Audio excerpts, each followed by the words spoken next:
Are you in second revision and आप अपना syllabus revise कर रहे हैं एंड आपको ऐसा लग रहा है कि जो फर्स्ट रिविजन में पढ़ा था वो सब भूल गए? रिलैक्स, ये सबके साथ होता है, मेरे साथ भी हुआ था। ऐसा होना नॉर्मल है because the course content is very vast in C A final.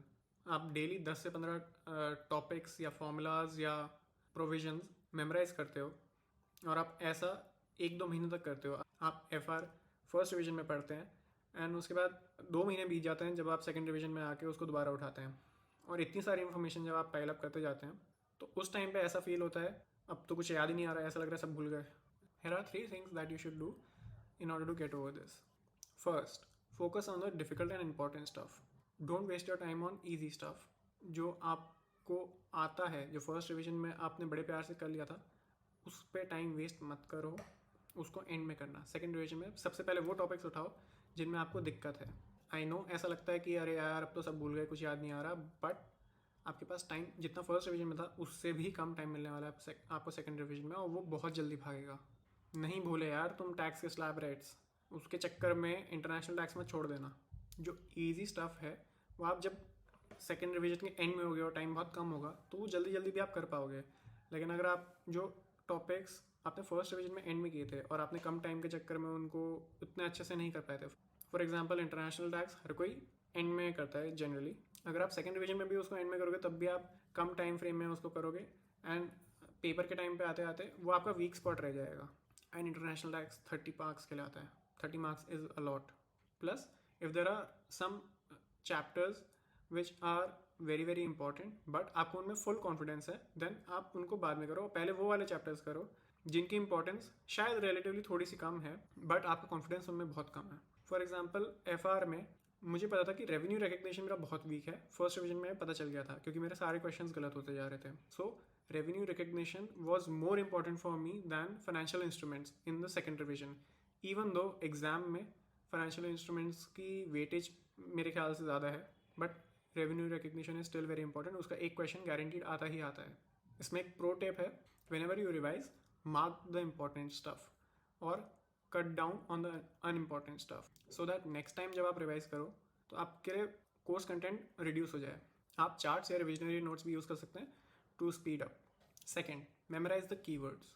आपको हर रिविजन में कीवर्ड्स मेमोराइज करने के लिए कॉन्शियस एफर्ट्स डालने पड़ेंगे, खाली पढ़ के काम नहीं चलेगा। सी ए फाइनल में बहुत सारा कोर्स कंटेंट है and unlike B Com honours आप खुद से बना बना के नहीं लिख सकते, उसके लिए नंबर नहीं मिलेंगे।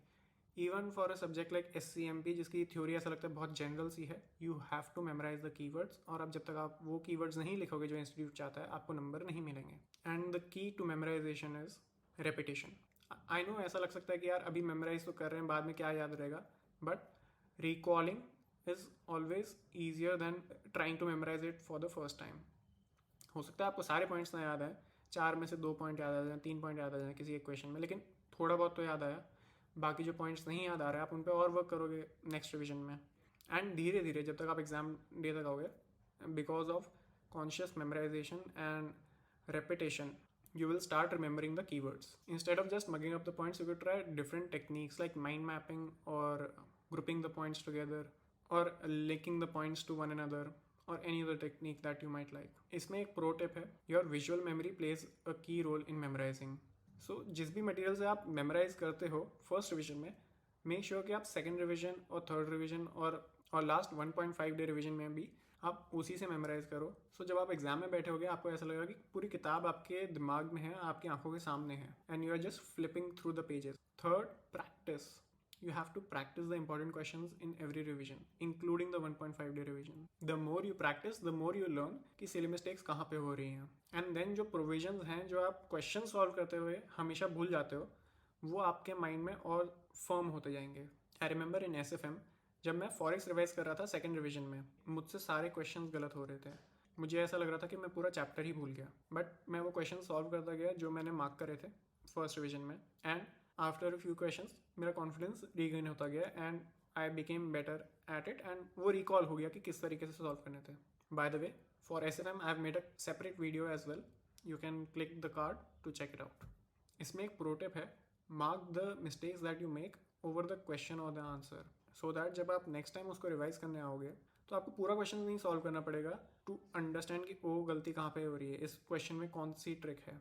फॉर एग्जाम्पल DT के जो क्वेश्चन होते हैं वो बहुत लंबे, बहुत कॉम्प्रिहेंसिव होते हैं, और जितने भी क्वेश्चन होते हैं उसमें काफ़ी सारे पॉइंट्स तो रेपिटेटिव होते हैं।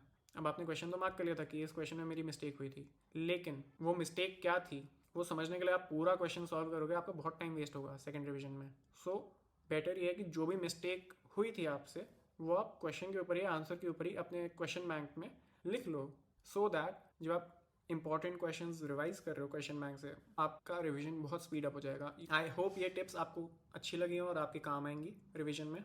नाउ वन मोर पॉइंट, अगर आपको डर लग रहा है कि आप फेल हो जाओगे, आपको लग रहा है यार कुछ याद आ नहीं रहा, सारे क्वेश्चन गलत होते जा रहे हैं, फॉर एनी रीज़न आपको एंग्जाइटी हो रही है, स्ट्रेस हो रहा है रिजल्ट के बारे में, then that's okay, that's normal.